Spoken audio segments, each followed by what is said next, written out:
আসসালামু আলাইকুম। সবাই কেমন আছেন? আলহামদুলিল্লাহ ভালো আছি।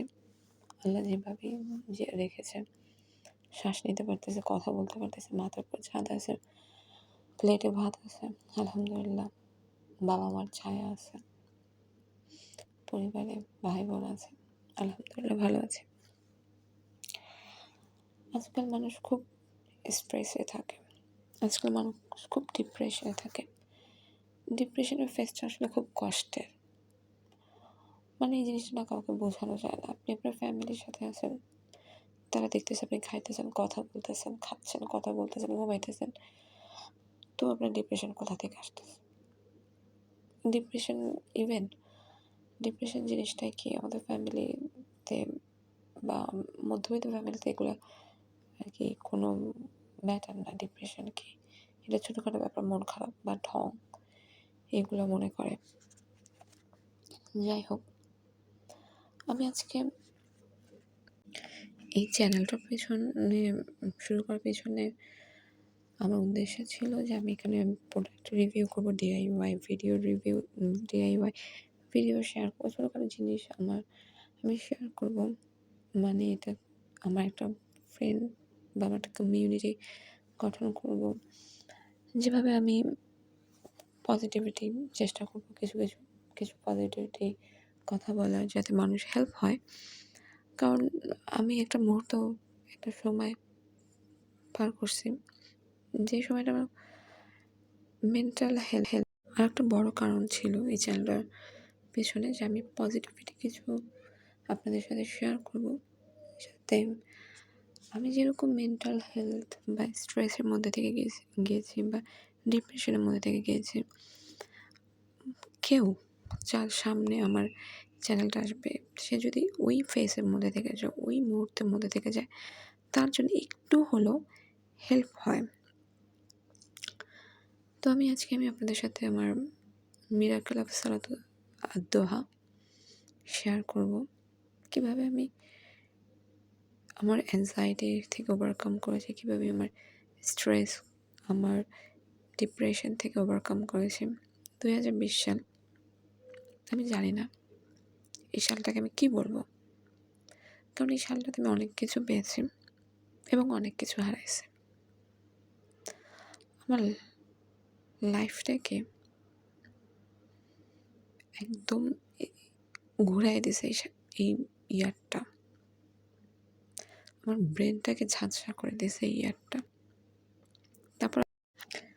তারপরও আলহামদুলিল্লাহ এই কারণে যে 2020 সালে আমি এমন একজনের কাছে গেছি, আমি এমন একজনকে বেস্ট ফ্রেন্ড হিসেবে পাইছি, যে যাকে পাওয়ার পরে আমার মনে হয় আমার লাইফ আর কোনো কিছুর দরকার নেই। এত জঘন্য আমার লাইফ গেছে।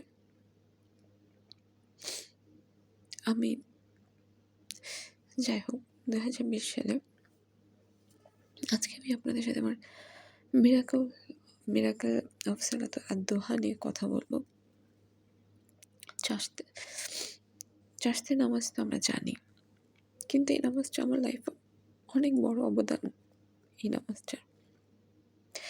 নামাজটা যে ডিপ্রেশনের মুক্তির নামাজ, এটা আমি জানতে পারছি 2 বছর পরে। আমার ডিপ্রেশন কমার 2 বছর পরে আমি জানতে পারছি এটা ডিপ্রেশন থেকে মুক্তি দেয়। দেখেন আল্লাহ তাআলা কীভাবে আমাকে হেল্প করছে। আমি জানতামও না আমার রোগের ঔষধ কী, কিন্তু আল্লাহ তাআলা আমাকে আমার রোগের ঔষধ আগেই ব্যবস্থা করে দিয়েছে। 2020 সালে আমি যখন চাষতে নামাজ কন্টিনিউস পড়া শুরু করি, আমার খুব খারাপ সময় চলতেছিল। আমি ঠিকমতো আগে নামাজ পড়তাম না, পড়তামই না।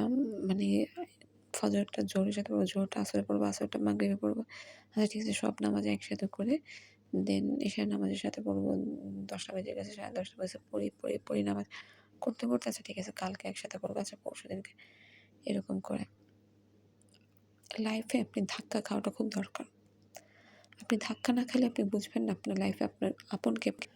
তো আমি যখন নামাজ শুরু করি, এইভাবেই তো বললামই, আমি ঠিকমতো নামাজ পড়তাম না, পর আমার প্রবলেমগুলো শুধু আমার ব্রেনে এতটুকু কাজ করতো যে আমি হয়তো নামাজ পড়লে আল্লাহকে ডাকলে আমার সমস্যাগুলোর সমাধান হবে। আমি কিন্তু এখন আলহামদুলিল্লাহ আমার যতটুকু নলেজ 2020 সালে আমার ওরকম নলেজ ছিল না। আমি কিন্তু ইনাফ ম্যাচিউর একজন পারসন। অলরেডি তখন আমার গ্র্যাজুয়েশন, পোস্ট গ্র্যাজুয়েশন কমপ্লিট। তো আমি চারটে নামাজ পড়া শুরু করি। আমি কিন্তু মুক্তটা পর্যন্ত ঠিকমতো মেনটেন করে নামাজটা পড়তে পারি নাই। কারণ আমি যেহেতু নতুন নামাজ পড়া শুরু করছি, আমি তো বললামই আমার নলেজ এখন যেতটুকু আছে তখন তার কিছুই ছিল না। আমি বলবো -0 সামথিং। তো আমি চারটে নামাজ পড়া শুরু করি।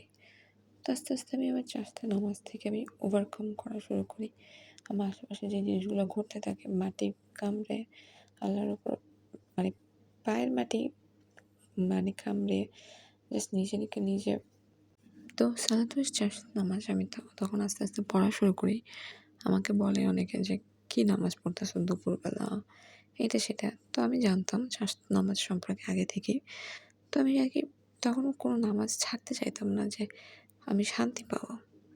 আমি কিন্তু এত ইন ডিটেলসে জানতাম না, বাট শান্তি পাবো। তো এভাবে নামাজ পড়তে আমি মানুষকে ইগনোর করা শুরু করলাম। টক্সিক মানুষগুলোকে, আমার টক্সিক রিলেশনশিপগুলোকে আমি ইগনোর করা শুরু করলাম। তখন আমি আল্লাহকে খুব করে বলতাম, আল্লাহ প্লিজ আমাকে তুমি এখান থেকে মুক্তি দাও। আল্লাহ তুমি আমাকে মুক্তি দাও এখান থেকে। কারণ আমার মেন্টাল আমি তো নিজেকে স্ট্রং করেছি, বাট আমি আর নিতে পারতেছিলাম না এই টক্সিক রিলেশনশিপগুলোকে। আল্লাহ তাআলা আলহামদুলিল্লাহ তখন আমাকে এখান থেকে মুক্তির একটা পথ বের করে দেয়। আমি আমার বাবা মা সহ তখন আমি আমার ফ্যামিলি বলতে আমার বাবা মা সহ আমাদের ঢাকার বাইরে একটা জায়গায় বাসা আছে। তো আমরা ওখানে চলে যাই। মানে ঝগড়াঝাটি ছাড়াই এমনিতেই, যেহেতু আমার লেখাপড়া নেই, জব নেই, আমার বাবা মাও একটু চাচ্ছে এখন নিরিবিলি থাকতে, যেহেতু ঢাকা শহরে বদ্ধ জীবন। তো এইভাবে আমরা অন্য সিটিতে মুভ করি। দেন আস্তে আস্তে আমি আমার মেন্টাল হেলথ ইমপ্রুভ হতে থাকে। আস্তে আস্তে আমি দেখলাম হিসাব করে যে আমি কন্টিনিউয়াসলি 4 মাস পর্যন্ত আমি হাসি নাই। আমি জাস্ট রোবটিক একটা লাইফ লিড করছি। তো আলহামদুলিল্লাহ আমার লাইফটা ওখানে ঢাকা থেকে মুভ করার পরে আমার লাইফটা আস্তে আস্তে ভালো হয়। মানে আমি মেন্টাল হেলথ আমি স্ট্রং হই। তো যারা এই ডিপ্রেশনে আছেন তারা সালাতুল নামাজটা আদায় করার ট্রাই করবেন। নামাজের সময় এবং নিয়ম আমি আপনাদেরকে বলে দিচ্ছি। জোহরের নামাজের যে ওয়াক্ত, সেই ওয়াক্তে শুরু হওয়ার আগে একটা নিষিদ্ধ সময় থাকে। সেই নিষিদ্ধ সময় ঠিক 10 থেকে 15 মিনিট আগে উজু করে 2 করে 4 রাকাত নফল নামাজ পড়বেন চাষতের নিয়ত করে। এবং দেখবেন আপনি 2 দিন পড়েন, ইনশাল্লাহ 2 দিন পড়েন, জাস্ট 2 দিন পড়েন, 3 দিন পড়েন, জাস্ট 2-3 দিন পরে দেখেন ইনশাল্লাহ আপনার ডিপ্রেশন যে কীভাবে কম হয়ে যাবে, আপনি কীভাবে যে ওখান থেকে ফিরে আসবেন আপনি নিজেই বুঝতে পারবেন না। আল্লাহ তাআলা আমাদের জন্য অনেক ব্যবস্থা করে দিয়েছে। আমরা কীভাবে খুশি থাকবো, কীভাবে ভালো থাকবো, কীভাবে আমাদের মেন্টাল হেলথ ভালো থাকবে। আল্লাহ তাআলা কিন্তু সব কিছু চায় যে তার বান্দা ভালো থাকুক, তার বান্দা খুশি থাকুক, সুখে থাকুক। হ্যাঁ, সে আমাদের পরীক্ষা নেয়, সেটা তো নিবেই, কারণ আমরা তো পরীক্ষা দেওয়ার জন্য এই পৃথিবীতে এসেছি, তাই না? অন্ততপক্ষে 2 থেকে 3 দিন এই নামাজটা পড়ে দেখেন, ইনশাল্লাহ আপনাদের ডিপ্রেশন কমে যাবে, আপনাদের মেন্টাল হেলথ স্ট্রং হবে, আপনি হ্যাপি থাকতে শুরু করবেন। আল্লাহর রহমতে আল্লাহর উপর বিশ্বাস রেখে নামাজটা পড়া শুরু করেন। আর আমি ফার্স্ট এভাবে ভিডিও বানাচ্ছি, তাই একটু লং হয়ে গেছে বা গুছিয়ে বলতে ঠিকঠাকভাবে গুছিয়ে বলতে পারছি না, মাফ করবেন। আপনাদের বোন মনে করে আমাকে ক্ষমা করবেন। আজকের জন্য এতটুকুই। আল্লাহ হাফেজ, ভালো থাকবেন। এই বোনকে আপনাদের দোয়াতে রাখবেন। আল্লাহ হাফেজ।